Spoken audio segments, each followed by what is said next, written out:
Well, I think for fairly early on, although I didn't realize it myself, I was really preoccupied with race relations and with slavery.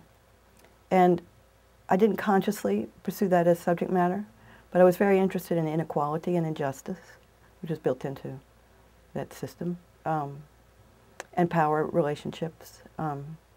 So I think that those, those old stories, which in many ways are dashing and romantic, they're also full of horrific violence and just plain cruelty.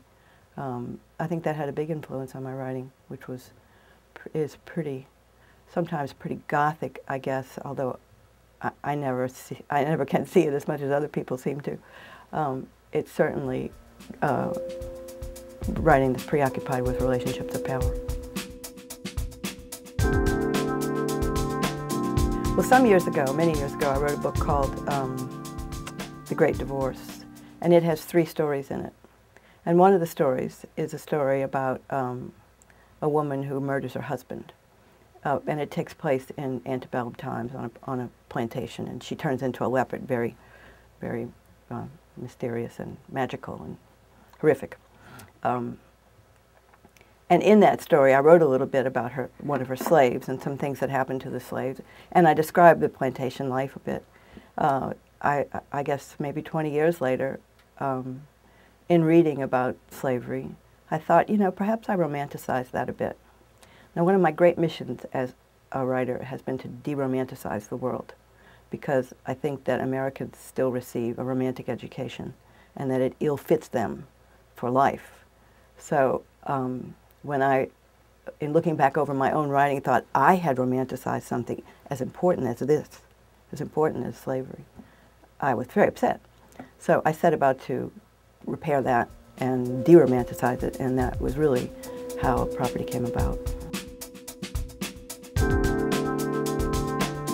Well, it's historically accurate that there were slaves who were in really pretty bad condition, and then there were women who were maybe a cut above, and then there were free white men who have always been at the top of every scheme there is to oppress.